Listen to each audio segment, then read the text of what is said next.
Hey, what's up everyone? This is Minnesota Mike back with you for another video. This is another one in my vlog series that I do through the Memphis Songwriters Association in conjunction with the blog that I write for them, talking all about songwriting and what has worked for various artists over the course of a handful of years, whether those songs have been hits or not. So this latest kick that I'm on, it's a brand new kick called It's All Relative, and if that title sounds familiar to you, that's because you've been reading Joe Matthews' blog, also through the Memphis Songwriters Association, because he has one of the same title about relative majors and minors and all that good stuff. But we're talking about It's All Relative in the sense of family relationships. It's often said that songwriters should write about what they know, and one of the first things people tend to know about is their family.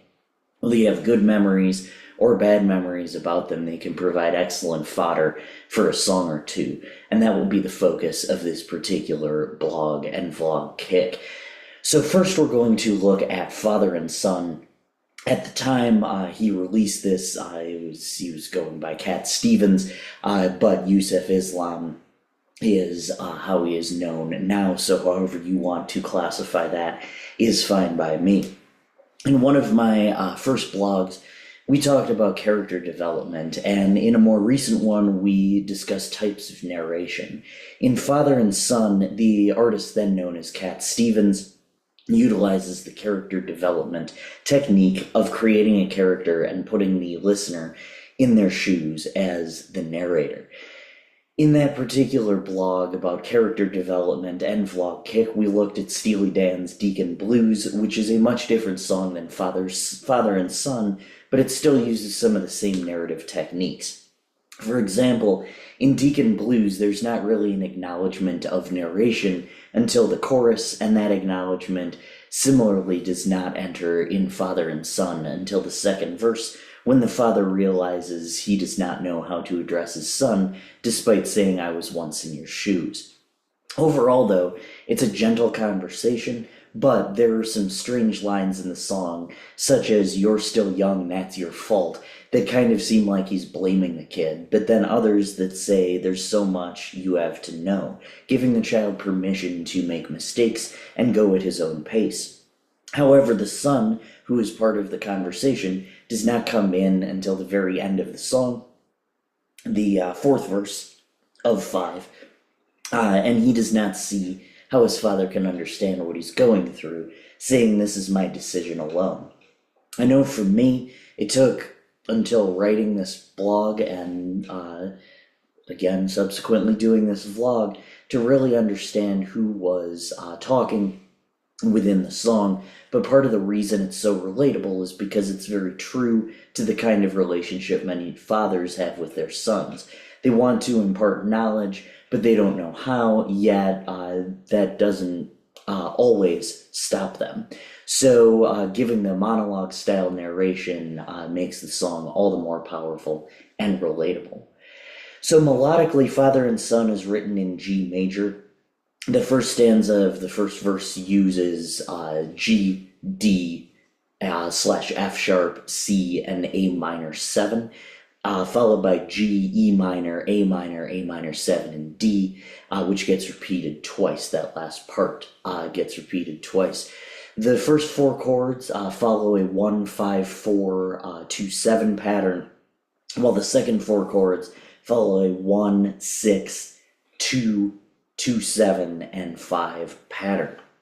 The second stanza follows the same pattern, but ends on the D and the G instead of the A minor 7, and the D. Verse 2 uses G, B minor, C, and A minor 7, which is a 1-3-4-2 pattern, followed by G, E minor, A minor 7, and D, which is a 1-6-2-7-5 pattern. The third line then matches the first before ending on G, E minor, D, and G, the 1, the 6, the 5, and the 1. Then D, C, and G, the 5, the 4, and the 1. The solo then uses G, D, C, and A minor 7, G, E minor, A minor 7, followed by D, G, D, C, and A minor 7, and then G, E minor, D, G, D, C, G, and C/G, which gets played twice. Verse 3 then uses G, D, C, A minor 7, followed by G, E minor, A minor, D, G, C, A minor 7, G, E minor, A minor 7, and D. Finally, verse 4 uses G, B minor, C, A minor 7, G, E minor, A minor 7, and D. That gets played twice before ending on G, E minor, D, G, G/D, D, C, and G. Instrumentally, the song contains guitar, and that's pretty much it. So structurally, the song contains all verses. There are 5 of them. With so much to say, a chorus would not make much sense, and therefore there isn't one. A bridge would have been a not so out of place choice. Really, it would have been a middle 8 due to the lack of chorus. So you would have needed a chorus in there to have a bridge.